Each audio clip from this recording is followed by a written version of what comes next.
Hello students, मैं फिर से आपके साथ एक बार। चलिए आज हम बात करते हैं अपने क्वेश्चन नंबर 3 की, जो है हमारा पार्टनरशिप वाली बुक का। टी एस ग्रेवाल सर की बुक है, वॉल्यूम नंबर 1 है। उसका क्वेश्चन नंबर 3 हम ट्राई करेंगे आज। चलिए।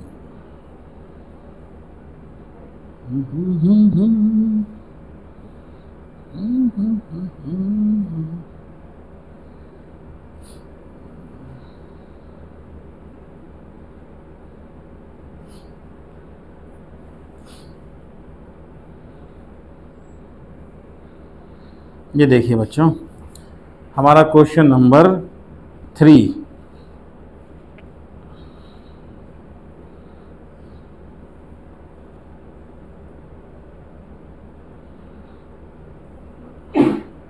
नाउ इट्स रेडी, हम इसे कर सकते हैं। यहाँ पे इसे लगाते हैं। चलिए, क्वेश्चन नंबर 3। देखिए, हमने इससे पहले जो थ्योरीटिकल पार्ट बात किया है और एक आध कॉन्सेप्ट पे ही बात की है, हम उससे थोड़ा आगे बढ़ते हैं आज और रिकॉर्ड करते हैं अपनी नेक्स्ट क्लास आपके लिए। चलिए, इट्स ऑलमोस्ट वर्किंग। तो देखिए, इसमें लिखा following difference have been arising among P Q and R, state who is correct in each case. तो देखिए, क्वेश्चन नंबर 3 पढ़ रहे हैं बच्चों।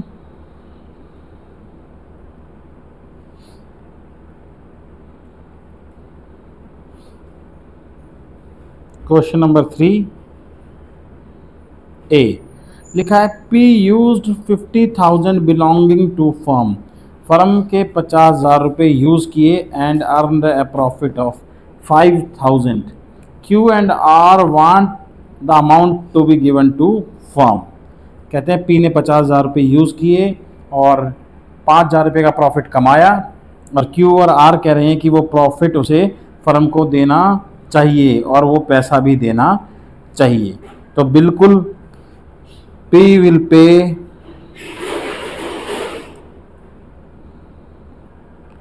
55,000 टू फर्म। सर ऐसा क्यों?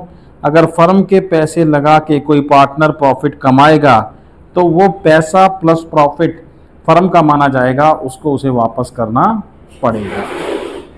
चलिए बच्चों, सेकंड पार्ट पढ़ते हैं। Q used ₹10,000 belonging to firm and incurred a loss of ₹1,000. He wants the firm to bear the loss.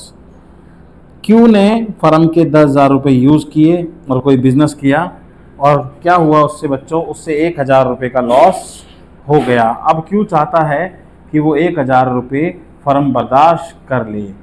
तो देखिए,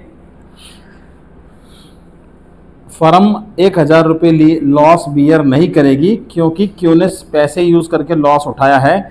तो क्यू की जिम्मेदारी थी कि लॉस होगा तो बर्दाश्त करना पड़ेगा, पर अगर प्रॉफिट होता जैसे कि ऊपर वाले पार्ट में हुआ, वो फर्म को उसे देना पड़ता। क्यू का यही पनिशमेंट है कि ये 1,000 रुपये उसे बियर करने पड़ेंगे और 10,000 रुपये फर्म को पूरे के पूरे वापस देने पड़ेंगे। Q must bear the loss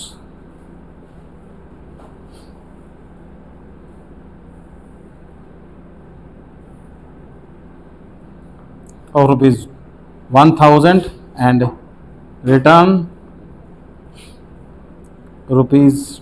₹10,000 to firm.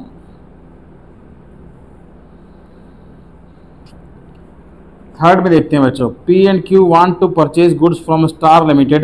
R doesn't agree. क्या P और Q चाहते हैं, दो लोग चाहते हैं कि वो एक स्टार लिमिटेड से परचेज कर लें। R क्या है? एग्री नहीं कर रहा है। तो देखिए क्या होगा, आर एग्री नहीं कर रहा है। तो if the decision is in the interest of firm, in the interest of firm का मतलब है बच्चों,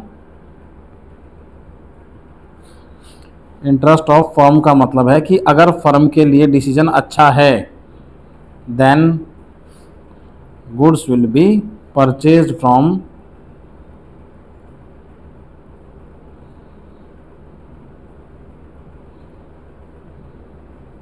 स्टार लिमिटेड। अगर वो रीजनेबल रेट पे बेच रहा है, फर्म को कोई नुकसान नहीं हो रहा है, तो इससे गुड्स खरीद लिए जाएंगे।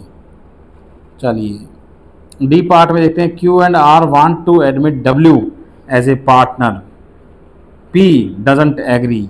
तो देखिए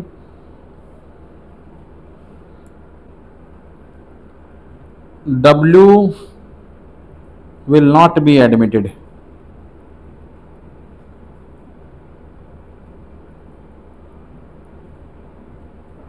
unless all partners एग्री। कोई भी पार्टनर एडमिट नहीं किया जाएगा जब तक सारे पार्टनर एग्री नहीं होंगे। ई में बोलता है बच्चों, R had given loan 2 lakh to firm and demand interest 10%, P and Q do not pay the interest. R ने लोन दिया है फर्म को 2 लाख रुपए का और वो कह रहा है मुझे 10% का इंटरेस्ट चाहिए। P Q do not want to pay the interest. P और क्यू कुछ भी पे करना नहीं चाहते हैं। तो देखिए आर को इंटरेस्ट तो मिलेगा, सॉरी पॉइंट ये है, आर विल गेट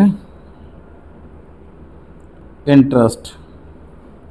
कितना मिलेगा सर? 2 लाख का, क्योंकि वो जो दूसरे पार्टनर है वो एग्री नहीं कर रहे हैं। देखिए बच्चों, वो एग्री नहीं कर रहे, तो एग्रीमेंट तो कोई है नहीं, तो इसमें पार्टनरशिप एक्ट बोलता है। पार्टनरशिप एक्ट जो है आपका वो अप्लाई होगा 1932 वाला।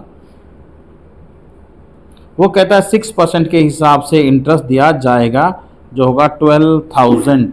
10% तो नहीं मिलेगा, पर यह भी नहीं है कि 0 मिलेगा। अगर कोई पार्टनर फर्म को लोन देता है तो उसे 6% के हिसाब से इंटरेस्ट मिल जाएगा, अगर एग्रीमेंट में कुछ भी नहीं लिखा है या एग्रीमेंट क्या है, साइलेंट है उस पॉइंट पे कोई बात नहीं कर रहा है। तो उम्मीद करता हूँ ये क्वेश्चन आपका ख़त्म हुआ होगा। और तब तक अगर आपको वीडियो समझ में आई हो तो प्लीज़ लाइक कर दीजिए, सब्सक्राइब कर लेंगे तो टाइमली आपको ये वीडियोज़ मिलता रहेगा। Thank you so much. हम नेक्स्ट वीडियो में आपसे मिलेंगे, तब तक के लिए बाय।